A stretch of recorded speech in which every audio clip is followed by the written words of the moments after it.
Géant Haï était un perdant laid, dégoûtant et solitaire, avec qui personne ne voulait jamais parler, jusqu'au jour où il est soudainement devenu le roi du harem et a fait tomber toutes les filles sexy pour lui. Mais avant d'y arriver, Haï était poursuivi par une foule jusqu'à ce qu'il tombe à sa mort, où une déesse rose est apparue et lui a demandé s'il avait mangé les chocolats de Cupidon.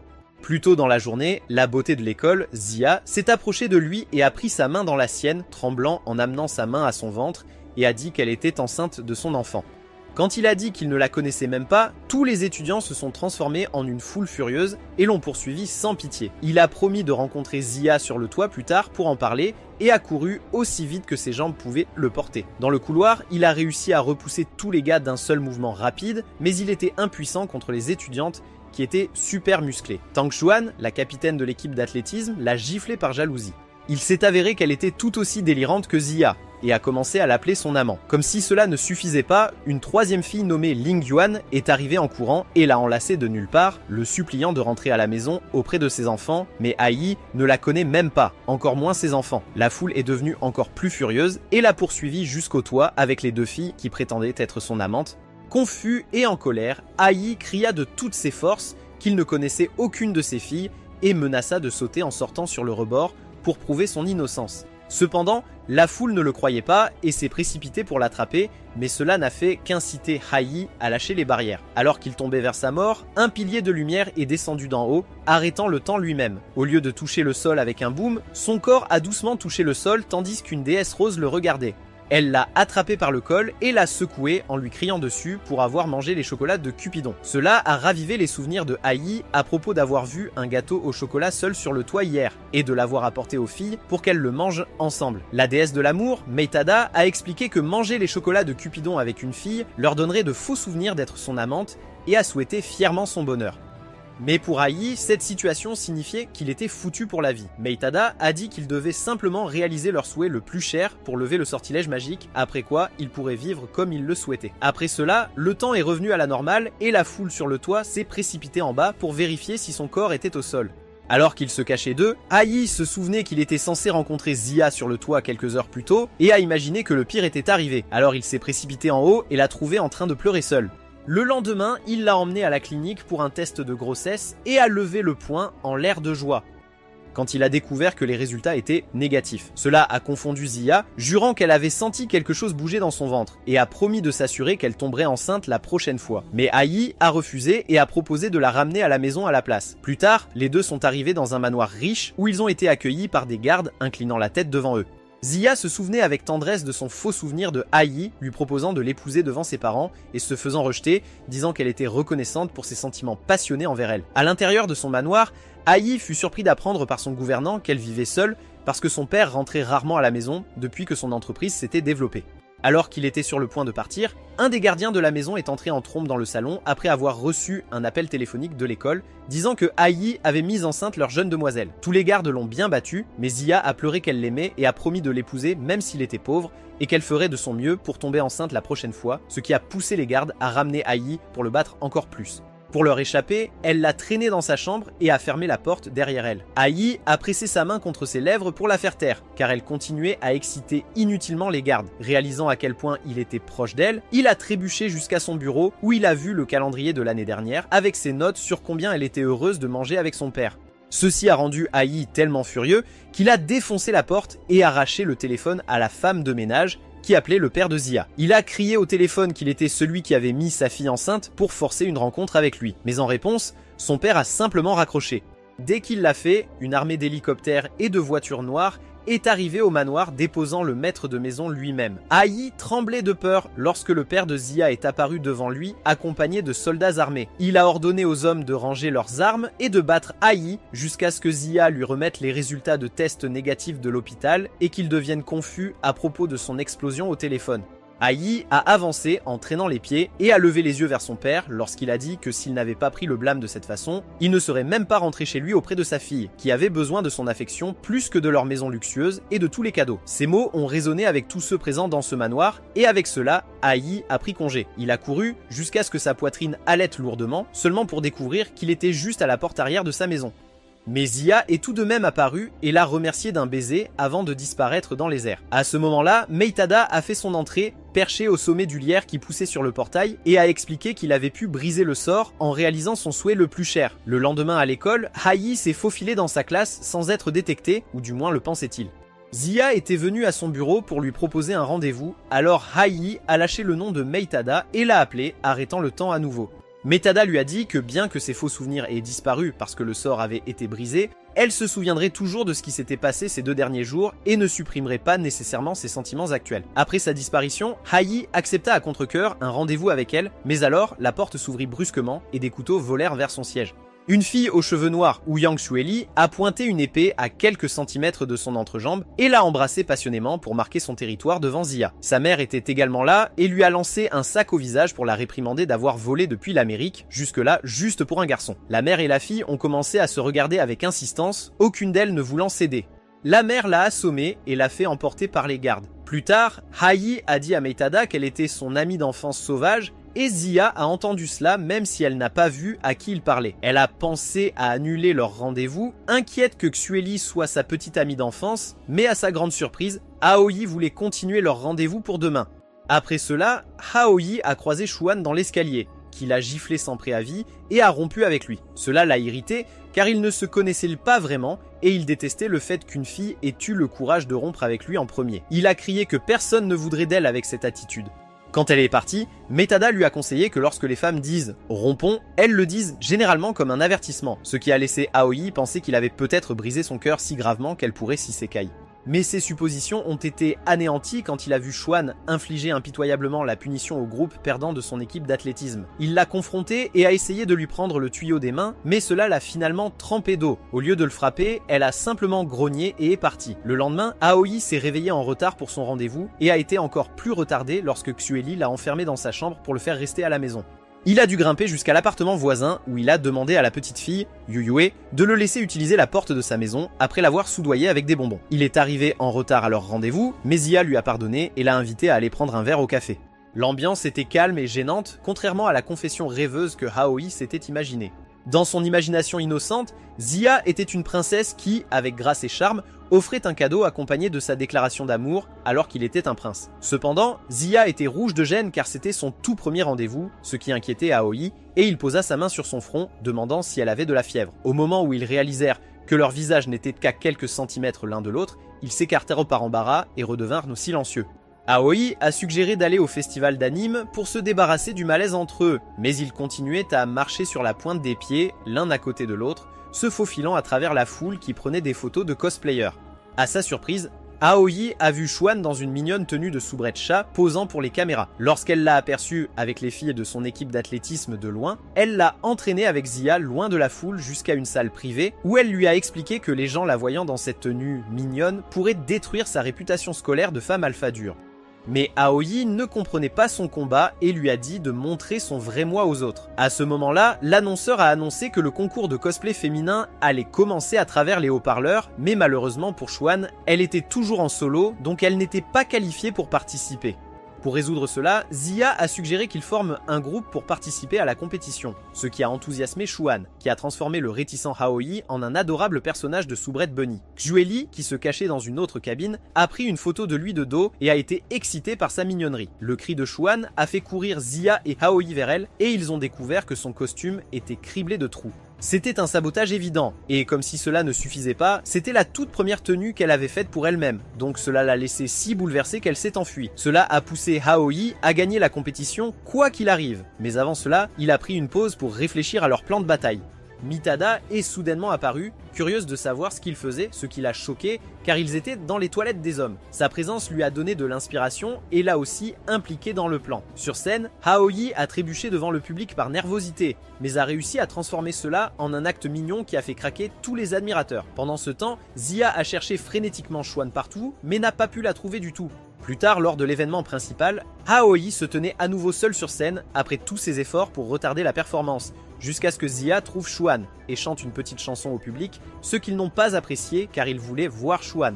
Inconnue de tous, elle était juste au-dessus de la scène, observant tout avec des yeux tristes. Les huées du public ont inspiré Aoi à révéler à quel point elle souffrait juste pour cacher son identité. Mais il a avoué qu'il aimait réellement ce côté d'elle car il lui semblait le plus authentique. Alors qu'il l'appelait, Xuan tomba d'en haut, mais avant qu'elle ne touche le fond, une lumière étrange transforma à la fois sa tenue et celle de Aoi, et elle tomba directement dans ses bras. Le public a tellement adoré qu'ils ont été déclarés gagnants sur le champ, bien que la compétition soit censée être exclusivement féminine. Mittada a pu les sauver à temps grâce à sa magie, alors elle a poussé un soupir de soulagement d'en haut en voyant qu'ils allaient bien. Xuan était encore sceptique à propos de la magie et a demandé à Aoi d'expliquer ce qui s'était exactement passé, mais il n'avait aucune réponse à lui offrir. Xueli était en coulisses sur le point de les déchirer de jalousie lorsqu'elle a entendu des filles parler de la mignonnerie de Aoi et vouloir l'avoir dans leur équipe. Elle traînait sa grande lame derrière elle en marchant vers eux avec un regard meurtrier dans les yeux. Les filles se turent à son approche et crièrent quand elle les a frappées. Aoi et Xuan se sont rencontrés dans la loge après le spectacle et se sont disputés pour savoir qui allait se changer en premier. Quand Xuan l'a poussée, leurs vêtements ont disparu, alors elle l'a jeté hors de la pièce avec les vêtements décontractés qu'il portait plus tôt. Après s'être habillé, il a remercié Mittada de les avoir sauvés, ce qui l'a fait rougir. Elle a trouvé étrange la façon dont l'esprit humain fonctionne, car il l'a regardé avec des yeux gentils. Plus tard, Zia est apparue timidement dans le couloir et a demandé s'ils pouvaient rentrer chez eux maintenant. Aoi n'en revenait pas d'avoir oublié de l'inviter, il a donc demandé à Xuan de se joindre à eux. Mais elle était tsundere à ce sujet, donc quand elle a enfin compris ses sentiments, elle a trouvé personne qui l'attendait devant sa porte. Pendant ce temps, Aoi et Zia se sont dit au revoir à un carrefour, parce que Aoi voulait parler à Xuan, rendant Zia un peu jalouse. Quand Xuan est finalement arrivé, il l'a appelée et lui a demandé si elle voulait rester chez lui un moment, ce qui n'a pas bien marché étant donné qu'elle était une tsundere et parce qu'il était un idiot qui n'avait même pas pris en compte le contexte. Il a ignoré sa réaction, pensant que le sort avait déjà été levé de toute façon, et souhaitait qu'elle montre simplement sa vraie personnalité aux autres. Plus tard dans la nuit, il est allé rendre visite à une femme blonde séduisante dans son appartement. La femme blonde l'a accueilli, mentionnant combien de temps s'était écoulé depuis sa dernière visite, et a pris sa main pour l'inviter à entrer. La femme séduisante s'est révélée être son enseignante, Madame J, et cette rencontre avec elle l'a plongé dans ses souvenirs. Dans le passé, lui et Xueli se disputaient toujours la meilleure note, mais elle n'arrivait jamais à le battre, alors elle le poursuivait et le frappait par frustration. Pour échapper à ses coups, Aoi a délibérément baissé sa note, ce qui la faisait sourire et la rendait confiante. Mais au collège, elle a annoncé au mégaphone que s'il n'obtenait pas la meilleure note cette fois-ci, il devrait faire tout ce qu'elle demanderait et l'accompagner en Amérique. Puisqu'il ne voulait pas cela, il a fait de son mieux et a revendiqué la première place. Vu comment les choses se sont passées, Zuli a pensé qu'il la détestait et a crié qu'il regretterait cela alors qu'elle s'enfuyait les larmes aux yeux. Juste à ce moment-là, Madame J s'était évanouie à cause de tout le vin rouge qu'elle avait bu et a taquiné Aoi le lendemain en l'appelant chérie en public. À l'école, Aoi a rendu visite à Xuan lors de la séance d'entraînement de son équipe et a fait un pari ridicule contre toutes les filles de son équipe. La condition était qu'il devait obtenir le meilleur score de toute l'école et s'il gagnait, elle ferait tout ce qu'il disait. Cela a heurté l'ego des filles de l'équipe d'athlétisme et l'a couvert d'insultes alors qu'elles acceptaient fièrement son pari, pensant que ce serait une victoire facile pour elles, étant donné qu'une de leurs membres faisait partie des 5 meilleurs. Aoi n'était pas du tout intimidé par leur confiance et les a encore plus provoqués. À partir de ce moment, il a étudié aussi dur qu'il le pouvait, lisant des piles de livres même pendant la nuit. La veille de l'examen, il a vu Zuli debout seul sous la pluie devant sa fenêtre, marmonnant « Il est de retour !» Alors Aoi a pris un parapluie et est descendu en courant la voir. Sa confiance était brisée alors qu'elle tremblait devant lui, se sentant sans valeur parce que son ex-petite amie était de retour. Il essuya les larmes qui coulèrent sur son visage et l'assura que tout irait bien. Il l'enlaça et la serra contre lui, laissant tomber le parapluie alors qu'il se faisait tremper sous la pluie de minuit. Après cela, sa mère le remercia d'avoir pris soin d'elle et l'informa que Zuli était un peu instable en ce moment et qu'elle ne fréquenterait pas l'école pendant un certain temps. Le lendemain, la pluie s'était arrêtée et Aoi a réussi les examens comme si de rien n'était, agaçant les filles de l'équipe d'athlétisme. Le jour où les résultats du test allaient être publiés, Aoi est entré fièrement dans le gymnase où l'équipe d'athlétisme s'entraînait et leur a montré la tenue de soubrette qu'il voulait que Xuan porte pendant 2 semaines quand ils ont perdu le pari, choquant suffisamment Xuan pour qu'elle lâche le ballon qu'elle tenait. Pendant tout ce temps, elle s'inquiétait de la fatigue de Aoi due à ses études et était perplexe quant à la raison pour laquelle il avait soudainement fait ce pari. Mais maintenant que tout était clair, elle était laissée stupéfaite. Quand ils ont tous regardé les résultats, ils ont été choqués de voir Aoi classé premier et lui ont crié dessus, le traitant de pervers et de tricheur. Ils ont même demandé à la faculté de confirmer ses notes, mais ont été déçus d'apprendre qu'il n'avait pas vraiment triché. Une fois les filles parties, le professeur a commenté sur le fait que Aoi avait surpris toute la faculté par son ascension soudaine à la première place de l'école et n'avait pas réalisé qu'il avait ce genre de potentiel. À la salle de sport, les étudiants perdirent la tête face à la tenue de soubrette mignonne de Xuan, alors qu'elle distribuait joyeusement des affiches pour recruter de nouveaux membres dans son équipe. La foule était pratiquement en extase en la prenant en photo et mourait à chaque fois qu'elle leur adressait un sourire adorable. Aoi posa ses mains sur ses épaules et lui donna une légère poussée pour la rendre plus confiante de s'habiller de cette façon devant l'école. Il a même déclaré qu'elle s'habillerait comme ça pendant 2 semaines parce que dans son esprit, cela faciliterait sa transition vers une réputation qui équilibrerait sa personnalité forte avec ce nouveau côté mignon. Pendant ce temps, Lin Yuang les regardait avec jalousie depuis l'arrière, se murmurant à elle-même que Aoi l'avait oubliée, elle et ses enfants. Sur le toit, Ziya est passée au milieu de la conversation entre Aoi et Meitada au sujet du sortilège qui avait été rompu. Bien sûr, elle ne pouvait toujours pas voir la déesse et a regardé directement Aoi, qui a joué la comédie en mentant qu'il voulait juste se détendre sur le toit parce qu'il avait chaud. Xuan a fait son entrée en lui lançant la tenue de femme de chambre que Aoi lui avait donnée au visage en disant que la taille était trop petite et Ziya qui l'avait choisie pour elle s'est éclipsée de honte, les laissant seuls à deux. Aoi a agi tout mignon pour échapper à sa colère, ce qui a fait rire Xuan. En se retournant, elle a exprimé à quel point il la rendait heureuse, même si c'était un peu pervers. Après cela, dans le couloir, Meitada a demandé à Aoi qui était le gars dont Zuli parlait la nuit dernière sous la pluie. Il a révélé que le gars dont elle marmonnait était son ex-petite amie et qu'elle ne serait pas devenue comme elle était maintenant sans lui. Après leur conversation, 2 enfants ont couru derrière lui en l'appelant papa alors qu'il le poussait par terre. Derrière eux se tenait Lin Yuang qui souriait à ses enfants et à Aoi qui était censé être leur père. L'impossible s'est produit pour Aoi car il était vierge comme un fou. Cela l'a tellement choqué que son âme a quitté son corps, mais Meitada l'a ramené à la réalité. Les 2 enfants, Xiaoming et Xiaohong, ressemblaient à des copies conformes de Aoi et Lin Yuang alors qu'ils regardaient Aoi avec de grands yeux innocents. Aoi s'agenouilla devant eux et leur dit de l'appeler Oncle Jiang lorsqu'ils étaient dehors et qu'ils les retrouveraient à la porte de l'école avec leur mère, promettant de leur donner des bonbons en échange. Quand ils sont partis, Meitada a expliqué que si suffisamment de temps s'était écoulé, la magie commencerait à exaucer les souhaits de la personne, réalisant ainsi ses fantasmes et délires, ce qui signifiait que les 2 enfants avaient été créés par magie et avaient pris forme physique. À la porte de l'école, Yuang a reçu un appel lui demandant de venir au bureau, alors elle a dit aux enfants de rester sur place pendant qu'elle suivait l'ordre, mais les enfants ont décidé de jouer et se sont séparés. Plus tard, elle s'est excusée auprès de Aoi d'avoir perdu les enfants, mais il l'a rassuré que rien de mal ne leur arriverait et qu'ils devraient se séparer pour les chercher. À l'extérieur du bâtiment scolaire, Ziya a trouvé la petite fille Xiaohong et l'a aidé à chercher son oncle Jiang sans savoir qu'il s'agissait en fait de Aoi. Pendant ce temps, le petit garçon Xiaoming faisait des bêtises partout dans l'école en prétendant être un héros combattant des démons et a fini par se faufiler dans le vestiaire des filles. Aoi l'a vu à travers une fente de la porte et a pensé qu'il aurait encore des ennuis et s'est éloigné, mais Tang Xuan l'a attrapé et l'a accusé d'être un pervers. Très vite, toute l'école était à nouveau sur lui, mais pensant qu'il pourrait aider Xiaoming à se précipiter à son secours, mais a fini par tirer la jupe de Xuan à la place. Xuan en a voulu à Aoi et a fait punir les filles.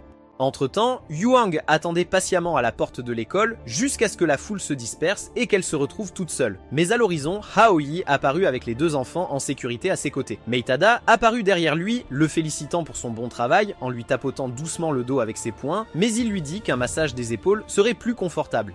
Incapable de voir la déesse, Yuang pensait qu'il voulait le demander à elle et s'est levé pour le masser, donc Aoi a abordé un sujet différent pour changer l'ambiance. Il lui a fait comprendre en lui demandant de faire des calculs simples basés sur l'âge des enfants. S'ils sont nés il y a 7 à 8 ans, cela les ferait lui et Wan âgés de 12 ans quand ils les ont eus. Mais Wan ne voyait pas de problème à cela et croyait toujours qu'il s'agissait de leurs enfants. Meitada expliqua que si cela continuait, toutes les personnes avec qui elle interagirait seraient également affectées par la magie et auraient des souvenirs flous. C'était certainement le cas lorsque la mère d'Yuan, Xioshin, lança un couteau tranchant au-dessus de sa tête au moment où ils arrivèrent à la porte. Elle lui a attrapé le col et l'a menacé de l'appeler correctement maman, pas madame, tout en agitant la lame dangereuse autour, le traitant de vaurien pour ne pas être venu pendant plusieurs jours. Il a été invité à entrer pour manger avec eux dans leur petit et minable appartement. Après le dîner, Aye et Wan nettoyaient quand leurs mains se sont frôlées, les faisant rougir et s'éloigner l'un de l'autre timidement. Une fois leur tâche terminée, Aye a aidé les enfants avec leurs devoirs et les a couchés comme Wan le lui avait demandé. Dans le salon, Aye écoutait les informations du soir lorsque Wan est apparu dans une courte nuisette et l'a invité à dormir, car il semblait que sa mère ne rentrerait pas à la maison. Mais il a été sauvé par un appel téléphonique de Ziya qui lui a demandé de sortir avec elle à Aisu Amusement Park dimanche. Ayai a accepté, mais Hwan, qui a entendu cela, lui a fait promettre de l'emmener, elle et les enfants, là-bas aussi. Pris de court par cette responsabilité soudaine, il a accepté à contre-cœur et a appelé Ziya pour annuler leur rendez-vous. Mais il se souvenait des paroles de sa gouvernante sur sa solitude constante et a menti en disant qu'il ne serait pas en retard cette fois, ce qui l'a rendue très heureuse. Dimanche, Ai était déterminé à réussir les 2 rendez-vous et a planifié de commencer l'opération avec une heure d'intervalle. À 9h du matin, il a emmené Hwan et les enfants à la grande roue, mais il a eu peur de sa hauteur et a serré la jambe d'une femme inconnue par peur, provoquant son petit ami et gagnant le dégoût d'Hwan. Après la balade, il a fait un tour rapide de tous les manèges du parc d'attractions en 30 minutes avec eux et est tombé si malade qu'il a dû vomir sur un panneau d'affichage à proximité. Quand il a terminé, Meitada l'a inondé de collations pour l'encourager, mais il a fait un geste pour décliner et s'est précipité vers le lieu de rendez-vous avec Ziya, comme dans un film d'action. Il pensait qu'elle serait en retard comme le ferait une fille moyenne, mais étonnamment, elle l'attendait déjà près de la fontaine. En jugeant par sa réaction timide, Ayai a soupçonné qu'elle allait lui avouer ses sentiments, mais ils ont été interrompus par un photographe de rue qui voulait prendre leurs photos. Tous les deux agissaient de manière maladroite l'un envers l'autre. Alors le photographe leur a demandé d'être plus intimes, les supposant en couple. Ziya pressa sa poitrine contre Ayai pour poser pour la caméra, mais son chapeau a été emporté par le vent. Quand Ayai l'a attrapé pour elle, Ziya s'est mise sur la pointe des pieds pour l'embrasser.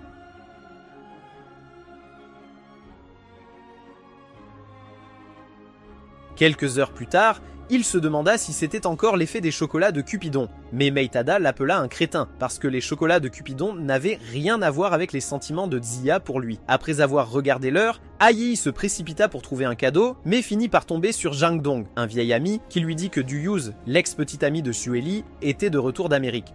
Même s'il l'aimait, Dong a fait jurer à Ayai de protéger Xueli cette fois pour que Yus ne lui fasse pas de mal à nouveau. Juste à ce moment-là, Ai est tombé sur Xuewan, qui faisait du shopping avec ses amis, et s'est disputé avec elle. Et comme si cela ne suffisait pas, Ziya l'appelait sur son téléphone. Avec sa vie en jeu, Ayai a demandé à Xuewan de tenir compagnie à Ziya pendant qu'il retournait à Yuan avec un ours en peluche pour rendre les enfants heureux. Pour les égayer, il est entré avec eux dans un quiz parents-enfants pour leur faire gagner le prix. Ayai a tellement bien répondu à toutes les questions que ses concurrents ont abandonné, et même l'animateur a été intimidé. Il a fini par gagner le prix, qui était juste un bon pour un repas, et a acheté des glaces pour les enfants avec. Pendant qu'il les regardait depuis le coin, Wan et Ayai ont partagé une conversation intime autour d'un verre et de la glace. Yuan a commenté combien c'était gentil de sa part de s'occuper des enfants, même s'il n'avait aucun revenu et qu'il était aussi introverti qu'une certaine personne qu'elle connaissait. Ayai n'a pas laissé passer cette gaffe et a vite compris que la personne à laquelle elle faisait référence était son père. Il lui a demandé où était son père, ce qui lui a fait monter les larmes aux yeux, alors qu'elle frappait la table de colère. Elle n'a jamais répondu à la question et est allée faire du shopping avec les enfants quelque part pour éviter la discussion. Ziya et Wan, qui marchaient à proximité, ont vu Ayai avec elle et étaient préoccupés par le fait que ses yeux étaient rouges, comme si elle avait pleuré. Ils ont immédiatement supposé que c'était de sa faute et l'ont attaché pour l'interroger. Mais quand ils ont découvert qu'il essayait seulement de l'aider, ils l'ont laissé partir par souci pour elle. Alors que les deux filles le regardaient partir en bus, Yuan a demandé à Ziya si elle était d'accord pour le laisser partir comme ça et être avec une autre fille. Ziya a répondu que Ayai était un gars compatissant et que Yuan avait besoin d'aide, donc elle n'aurait pas pu l'arrêter même si elle avait voulu. Entre-temps, Ayai s'est excusée auprès d'Yuan pour avoir dépassé les limites plus tôt avec elle. Elle a compris qu'il ne faisait que veiller sur elle et a souri. Ayai a fait venir le photographe vers eux et lui a demandé de prendre une photo de groupe 2. Le photographe l'a reconnu et a été même surpris d'entendre les enfants l'appeler papa, ce qui lui a fait supposer qu'il trompait sa femme avec la jolie fille de tout à l'heure. À la maison, Yuan l'a remercié pour ce qu'il a fait, mais l'a averti de ne jamais mentionner quelque chose comme ça devant les enfants, alors que ses yeux le transperçaient comme un couteau. En regardant une fois de plus leurs photos de groupe, Ayai se souvint des mots de Meitada selon lesquels les faux souvenirs ont souvent un lien avec la réalité, ce qui le rendit déterminé à enquêter sur les personnes autour de Wan pour connaître la vérité.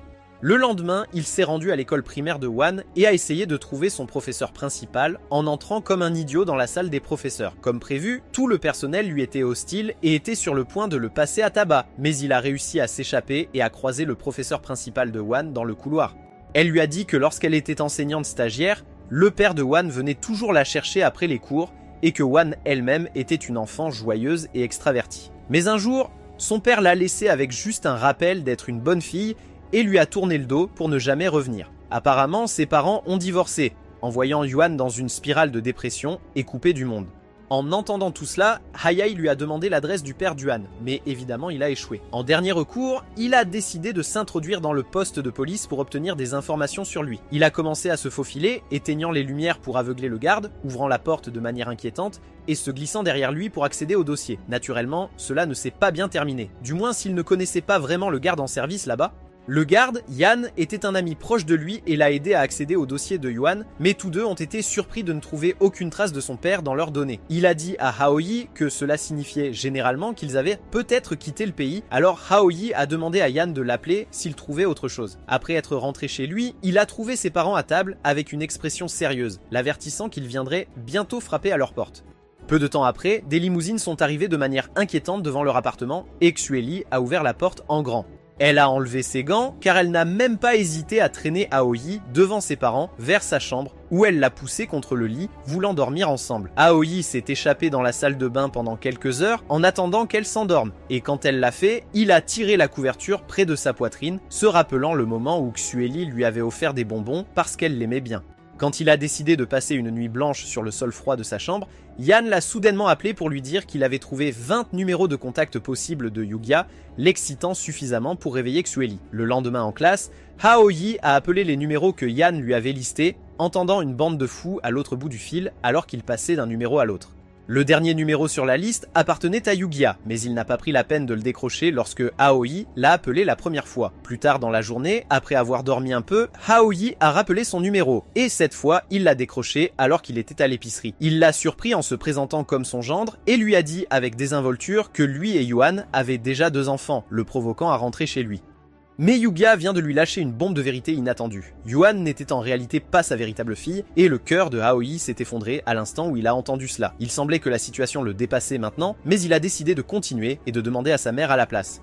Dans leur appartement, il les a entendus se disputer derrière la porte ouverte. Xin a crié à sa femme de jeter la photo de Yugia parce que son vrai père était mort depuis longtemps, mais cela n'a fait que pousser Yuan à s'enfuir en pleurs avec ses enfants. La chose suivante que Aoi a su, c'est qu'il était enfermé à l'extérieur de l'appartement, Xin refusant même de lui parler. En voyant ce tumulte, une vieille dame s'est approchée de lui pour lui dire ce qu'il voulait savoir.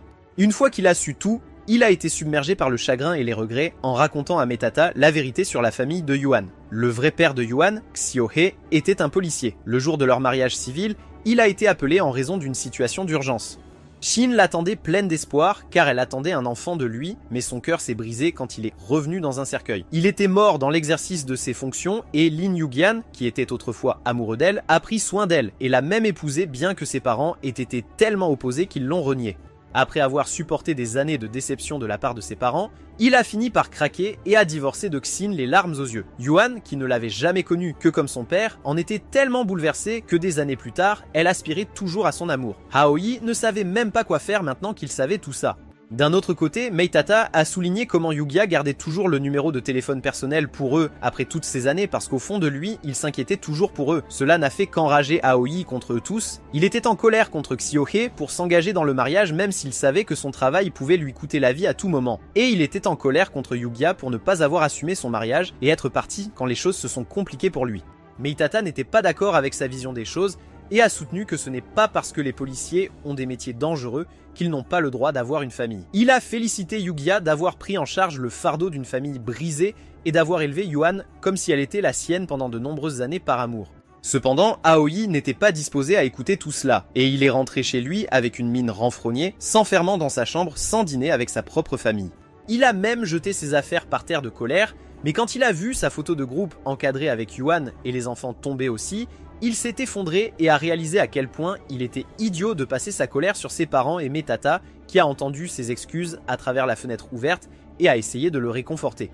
Le jour suivant, Aoi a de nouveau appelé Yugia pour lui dire qu'il comprenait maintenant la situation et lui rappeler de ne pas abandonner si facilement en tant qu'homme. Après tout, Yuan souhaitait toujours son amour et Xin luttait pour maintenir sa famille unie. Yugia n'était pas prêt pour cette conversation et a raccroché, mais Aoi l'a rappelé encore et encore malgré le nombre de fois où il a été repoussé. Un jour, lui et Yuan sont allés chercher les enfants à l'école pour peindre des paysages. Mais en traversant la rue, ils ont rencontré des ennuis. Truck-kun a fait une pause dans l'isekai et a foncé directement sur Yuan. Quelques instants plus tard, des ambulances sont arrivées pour emmener les victimes. Pendant ce temps, Yugia a reçu un appel de Aoi lui annonçant que Yuan avait eu un accident de voiture, ce qui l'a fait sursauter de son siège. Craignant de ne plus jamais la revoir, Yugia sauta dans sa voiture et se rendit à l'hôpital pour trouver le lit d'hôpital vide alors que le médecin secouait la tête et murmurait combien le patient était jeune. Il pensait qu'elle était partie pour toujours et regrettait de n'être jamais rentrée à la maison tout ce temps, alors que des larmes amères coulaient sur son visage. Mais juste à ce moment, Yuan apparut derrière lui, surprise de le voir après tant d'années. Son souvenir de lui était devenu flou, mais son cœur se souvenait de qui il était et courut dans ses bras, l'enlaçant chaleureusement.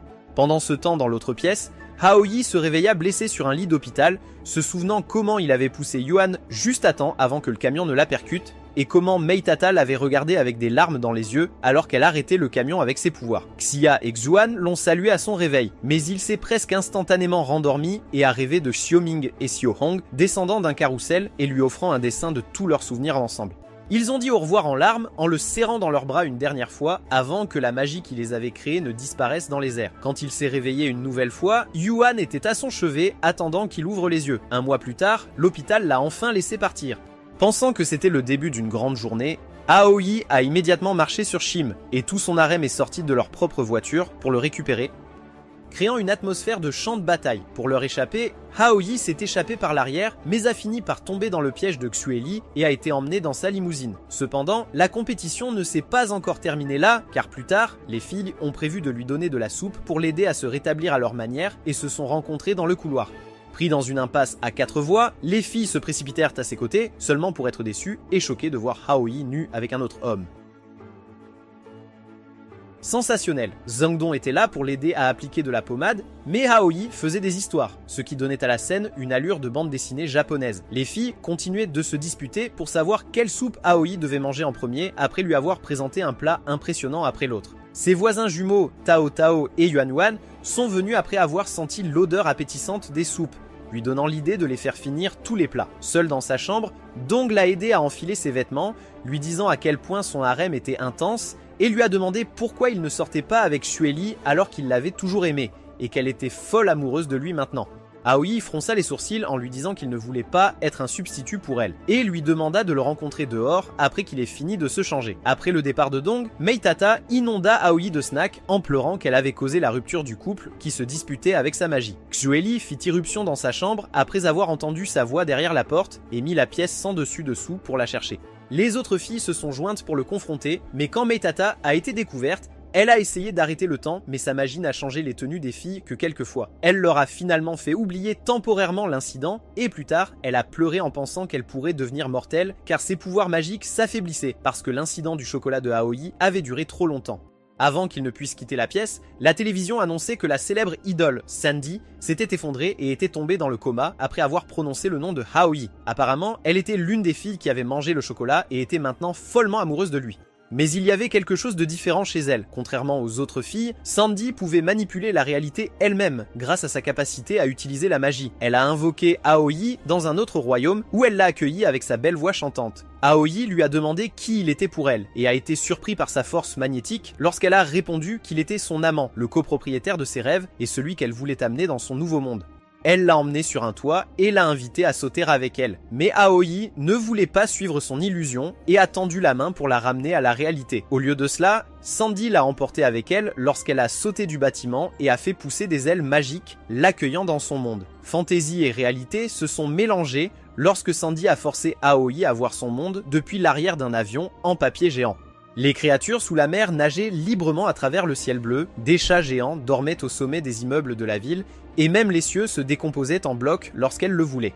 Meitata a dit à Aoi qu'ils étaient dans son monde imaginaire, alors il devrait se calmer. Mais cela ne suffisait pas à le rassurer, surtout quand il a été projeté sur un arbre géant et a vu un portail vers une autre dimension dans son creux. Sandy l'a invité à aller dans un autre monde, mais il avait peur de ne pas pouvoir rester humain s'il traversait les dimensions et a suggéré qu'ils achètent plutôt une glace.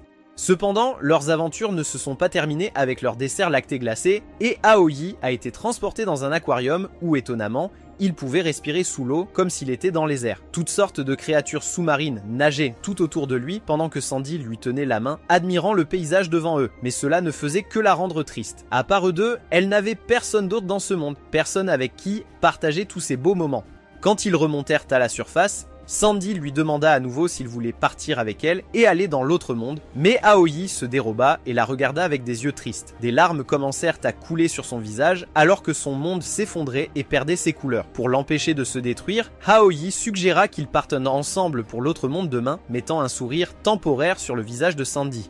De retour dans la réalité, Meitata lui a dit qu'elle était préoccupée par sa décision, car la Sandy qu'ils avaient rencontrée plus tôt n'était que son âme et que son corps était toujours inconscient à l'hôpital. Cela signifiait donc que si son âme traversait dans l'autre monde, elle ne pourrait pas revenir et son corps deviendrait sans vie. Naturellement, cela ne plaisait pas à Aoi, alors il voulait un peu de temps pour réfléchir à ce qu'il fallait faire pour qu'elle veuille rester dans le monde réel. Plus tard dans la soirée, après être sortie de la douche, Sandy l'attendait sur son lit et lui a offert la chanson qu'elle avait écrite pour lui pour avoir été son premier soutien depuis le tout début. Il ne pouvait pas accepter son cadeau, sachant pertinemment qu'il n'était pas vraiment celui de ses souvenirs, mais elle la lui a donné quand même et est partie par la fenêtre. Meitata était encore plus préoccupée maintenant car il semblait que Sandy n'était pas disposée à attendre jusqu'à demain pour traverser, alors elle a accepté le plan risqué de Aoi, osant perdre tout ce qui faisait d'elle une déesse de l'amour. Dans le monde imaginaire, Sandy attendait Aoi près du portail dans le creux de l'arbre enchanté et s'est blottie dans ses bras dès qu'elle l'a vu. Mais ses yeux brillants se sont éteints dès qu'il a dit qu'il ne viendrait pas avec elle, mais qu'il voulait plutôt la ramener avec lui à la réalité. Elle voulait échapper à la douleur et à la laideur du monde réel en traversant de l'autre côté où elle croyait que seules des choses belles et pures résidaient. Cependant, Aoi lui a dit que la beauté et la laideur coexistent, peu importe le monde où elle va, et c'était quelque chose qu'elle devait accepter. En entendant cela, Sandy était bouleversée, et toutes ses attentes sur Aoi se sont effondrées. Elle a crié qu'il n'était pas le fidèle soutien qu'elle connaissait. Alors, elle a sauté vers le portail avec des larmes dans les yeux. Aoi a crié en la suivant de l'autre côté, traversant un tunnel de souvenirs montrant comment un jeune garçon a rencontré une plus jeune Sandy, dont le vrai nom était Yushan. À la fin du tunnel, il était confus par l'autre monde que Sandy avait imaginé, car il n'était rien de tel qu'elle l'avait envisagé. Il faisait nuit noire et la mort les entourait dans une vaste plaine de néant. Sandy pleura et tomba à genoux, alors Aoi lui tendit la main et lui révéla tout sur la déesse de l'amour et comment les filles qu'il a rencontrées grâce à elle ont trouvé le bonheur dans leur vie misérable. C'était suffisant pour la convaincre qu'il était possible pour elle de retrouver le bonheur dans le monde réel, et elle a mis sa confiance dans ses paroles. De retour à la réalité, Aoi a appelé Lin Yuan, lui demandant d'écrire un article de presse sur Sandy Coma et comment son agence ne s'inquiétait même pas pour elle. Il a fait utiliser Axia, son vaste réseau, pour diffuser la nouvelle en ligne, recueillant des sympathies du public. Il a également demandé à Xuan de toucher directement leur cœur en utilisant sa popularité pour rassembler ses fans et organiser une manifestation. Ensuite, il est allé rencontrer Luji, le véritable ami d'enfance de Sandy, et l'a convaincu de raconter son histoire. Il a dit à Aoi que Sandy était sa voisine d'à côté, qu'il avait prise sous son aile parce que tout le monde la trouvait bizarre, et l'a encouragée à montrer ses talents de chanteuse car elle avait toujours été douée pour ça. Finalement, elle a signé un contrat avec une agence qui limitait strictement ses contacts sociaux et lui a payé une belle somme pour lui tenir compagnie. Il est devenu fou à cause de la culpabilité d'avoir aidé à la garder en cage et d'être coupé du reste des gens de leur âge parce qu'il le voyait comme un monstre comme elle. Le jour où son contrat avec l'agence devait être renouvelé, il s'est effondré sous le poids de tous ses sentiments refoulés et a quitté son emploi. Il a commencé à crier qu'il ne voulait plus être sa nounou et qu'il voulait vivre sa propre vie sans savoir qu'elle écoutait derrière la porte. Il était rempli de regrets et de chagrin suite à cette explosion et toutes ses émotions ont commencé à exploser en lui maintenant qu'il savait que Sandy pensait à sa propre mort. Aoi a fait écouter à l'agent Wang, le responsable de Sandy, un enregistrement de Ji racontant son histoire et a menacé de mettre fin à sa carrière en le dévoilant, mais cela lui était égal alors qu'il sirotait son café. Cependant, ce n'était que le début du plan de Aoi. Wang a reçu un appel urgent lui annonçant que les parents de Ji étaient arrivés et essayaient d'empêcher le renouvellement du contrat de Sandy, le poussant à prendre les menaces de Aoki plus au sérieux et lui demandant son prix. Mais il lui a seulement demandé de rendre la liberté à Sandy et de lui donner l'occasion de vivre sa vie et de se faire des amis. Cependant, Wang a ri et a dit qu'elle avait de la chance qui lui ait permis d'avoir un ami étant donné à quel point elle était bizarre. Mais alors qu'il se levait pour partir, Aoi lui a montré les photos de sa maîtresse et a menacé de dire à sa femme son infidélité. En attendant, Zia attendait avec impatience l'appel de Aoi pour la récompenser d'avoir exécuté sa demande, mais son téléphone a plutôt sonné pour lui rappeler l'anniversaire de son grand-père. À ce moment-là, la télévision a annoncé que Sandy s'était réveillée de son coma et était tellement pleine d'énergie qu'elle a même attrapé la caméra et crié pour que Aoi vienne la voir. À l'extérieur de l'hôpital, une foule de journalistes et d'hélicoptères surveillaient l'entrée pour prendre une photo de Aoi, mais il s'est faufilé, prétendant être un gars au hasard poussant une vieille femme dans l'hôpital. Après s'être faufilé parmi eux, il est arrivé dans la chambre d'hôpital de Sandy et lui a présenté la déesse de l'amour comme promis. Mais Tata est apparue magiquement devant elle et l'a emmené faire un tour du monde d'une journée. Alors qu'ils étaient tous les deux perchés sur le Stonehenge, elle a parlé de l'incident de chocolat de Aoi et de la façon dont les chocolats étaient fabriqués à l'origine. Dans le passé, les déesses de l'amour utilisaient un arc et des flèches, mais quand quelqu'un a fabriqué des chocolats en utilisant la magie de la mémoire, elles ont fait équipe pour rendre le commerce de l'amour plus efficace. Tout cela a été rendu possible grâce à la personne qu'elle appelait le directeur, qu'elle disait être beau et brillant.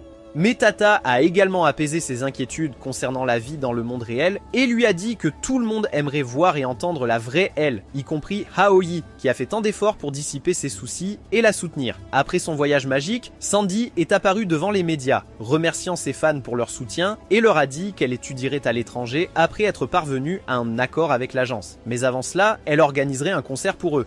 Le soir du concert, Luigi a frappé à sa porte dans les coulisses avec un bouquet de roses dans les bras et s'est excusé de l'avoir blessé. Sandy tenait sa main pendant qu'il le pardonnait et lui demandait s'ils pouvaient être de vrais amis maintenant que les mensonges étaient terminés. Touché par sa gentillesse, Luigi accepta d'être ami avec elle et lui promit qu'il serait toujours là pour elle quoi qu'il arrive. Pendant ce temps, Aoi et Metata étaient dans les gradins après que Sandy leur ait donné des billets gratuits, attendant qu'elle monte sur scène avec excitation.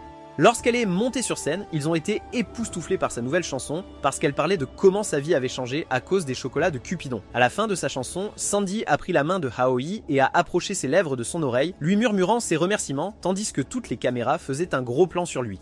Le jour suivant, il se cacha sous les buissons pour échapper à tous les fans en colère qui voulaient le tabasser, à Xueli qui voulait le couper par jalousie et aux journalistes qui voulaient lui soutirer des détails. Juste au moment où tout semblait désespéré, Mademoiselle Zai apparut devant lui traînant une valise et il lui demanda de le sauver, offrant d'être son serviteur pendant 3 mois en échange.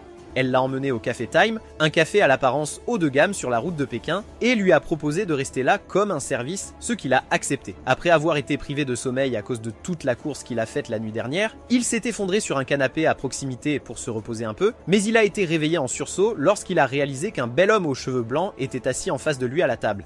Il avait une aura mystérieuse lorsqu'il a demandé à Aoi ce qui le troublait, mais Aoi n'a jamais pris la peine de se poser des questions à son sujet. L'homme s'est intéressé à lui et lui a donné une boîte de bonbons avec allure avant de partir. Aoi voulait le présenter à Zia, qui est venue immédiatement au café après s'être inquiété pour lui à cause de ce qui s'est passé au concert.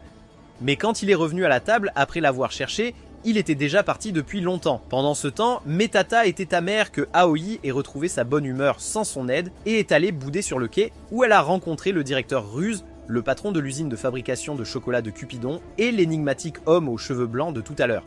Même s'il ne faisait pas partie de l'administration du palais de Cupidon, il l'a averti des conséquences de rompre le contrat du Cupidon en se montrant devant un mortel, mais a décidé de l'aider quand même en lui lançant un sort pour l'aider à contrôler sa magie, à condition qu'elle n'intervienne plus dans les affaires humaines. Pendant ce temps, Zia et Aoi sont allés à un rendez-vous inattendu, faisant du shopping, gagnant des jeux à l'arcade et prenant même des photos dans un photomaton. Mais sur le chemin du retour, ils ont été attaqués par un groupe de voyous dirigé par l'une des filles qui avait saboté la robe de Xuan au festival d'animé. Au lieu de reculer, Aoi a montré ses compétences en kung-fu et les a tous vaincus avec rapidité et précision jusqu'à ce que la police arrive pour les arrêter. Lorsque Zia lui a dit à quel point elle était impressionnée par ses mouvements, l'officier prenant leur déclaration a dit que c'était tout à fait naturel. Après tout, Aoi était le fils du chef de la police. Cependant, Aoi s'est éloigné immédiatement en fronçant les sourcils, pensant à quel point il détestait les agents de police. Quand lui et Zia étaient seuls sur le terrain de jeu, il lui a parlé de son passé, de son désir de devenir policier comme ses parents, mais tout cela a fini par changer. À cause de leur travail, ses parents étaient souvent trop occupés pour s'occuper de lui, et il devait passer ses anniversaires et vacances seul.